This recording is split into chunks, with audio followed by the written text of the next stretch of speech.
तो मित्रों चर्चा करें कुंडली के ऊपर। अभी हम ये नहीं समझ पाते कि हम कुंडली के द्वारा भविष्य क्यों दिखाते हैं।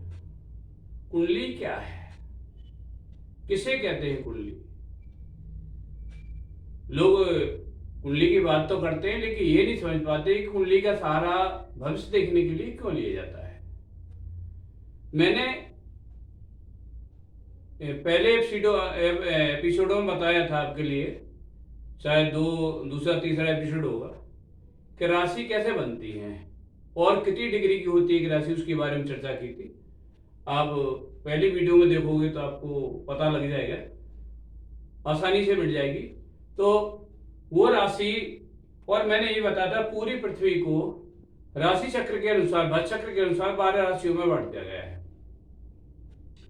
उन्हीं राशियों को मैंने इसमें दर्शाया है कि पहली राशि 0 से 30 डिग्री तक होती है, दूसरी राशि 30 से 60 डिग्री पे होती है, तीसरी राशि 60 से 90 डिग्री पे होती है, चौथी राशि 90 से 120 डिग्री पे होती है, और पांचवी राशि 120 से 150 डिग्री तक होती है, छठी राशि 150 से 180 डिग्री पे होती है, सातवीं जो राशि 180 से 210 डिग्री पे होती है, और आठवीं राशि 210 से 240 डिग्री पे होती है, और नौवीं जो राशि है 240 से 270 डिग्री पे, दसवीं राशि 270 से 300 डिग्री पे होती है, 11वीं राशि 330 डिग्री पे होती है, और 12वीं जो राशि है 330 से 360 डिग्री पे होती है।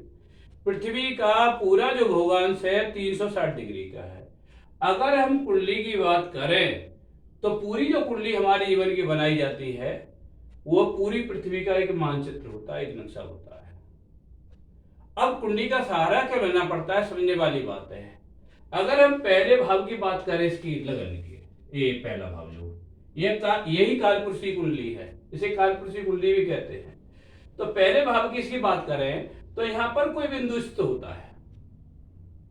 मान लीजिए जब किसी जातक का जन्म होता है तो वो जातक ये होता है, यहाँ पर उत्पन्न, उसकी पढ़ने वाली लगन गणनाओं से आगे पाठ्यक्रम में समझाऊंगा। तो यहाँ पर जो बिंदु है, ये बिंदु इस परिस्थिति, इस कुंडली में सभी ग्रहों की दृष्टियां देखते हैं हम, यानी इससे पढ़ने वाले यहाँ से क्या दृष्टि पड़ती है, यहाँ से क्या पड़ रही है, सब ग्रहों की दृष्टियां पूरी पृथ्वी पर जो ग्रह ब्रह्मांड में दिखाई देने वाले जो ग्रह हैं उनसे दृष्टि देखते हैं। और इसमें पढ़ने वाली जो दृष्टि है, यदि ये हम है, इसमें पढ़ने वाली जो दृष्टि है उसके अनुसार ही उसका भविष्य हम तय करते हैं। इसलिए पूरे ब्रह्मांड से आने वाली दृष्टि है, जो ग्रहों की ऊर्जा है, एनर्जी है, वो से क्या मिल रही है, उसी के आधार पर हम कुंडली का विवेचन करते हैं और कुंडली का एक आधार बनाकर करते हैं। अब उसके बाद में जो ग्रह हैं, जैसी स्थिति में जैसे यदि अपनी ऊर्जा दे रहे हैं, अपनी दृष्टि के द्वारा प्रभाव बना रहे हैं, उसी के द्वारा उसका फलित किया जाता है, बनाया जाता है। तो आप इस बात को समझें कि जो हमारी कुंडली है, जिससे हमारी दैनिक जीवन दिनचर्या तय की जाती है, वो पृथ्वी का ही एक चक्र है। वो 360 डिग्री पर बनी हुई ये कुंडली है, जिसे पृथ्वी के मानक मानकर ग्रहों की दृष्टि देखी जाती है। और अभी तो मैं आपको ये जब बताऊंगा कि ग्रहों की जो दैनिक गति है, उसमें चलने की गति है, डिग्री वगैरह, वो कितने भूगोल पे चलते हैं और कितना प्रभाव देते हैं, वो आगे की बात है। लेकिन देखिए, सबसे अगर प्रभाव है कुंडली में जो होता है, सप्तम घर में बैठे वाले ग्रह का होता है, तो सामने दिखाई देता है।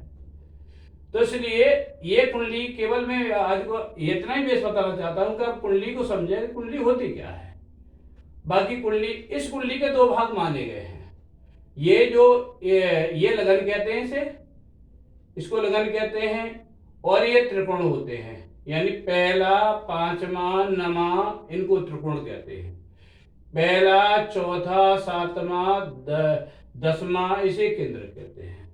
तो कुछ लोग बड़ी चर्चा करते हैं कि मेरी कुंडली में राजयोग है जी, गुरु है, एक एस्ट्रोलॉजी पंडित जी ने राजयोग बताया था कि मैं इलेक्शन लड़ूं, मैं राजा बन सकता हूं।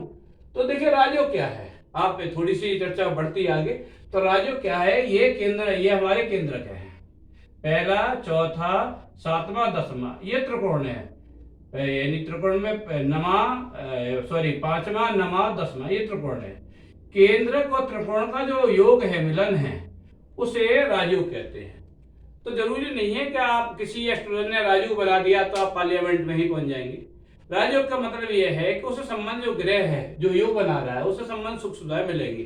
सपोज करो किसी कुंडली में शुक्र का राजयोग है तो उसे सुख, समृद्धि, धन, वैभव मिलेंगे।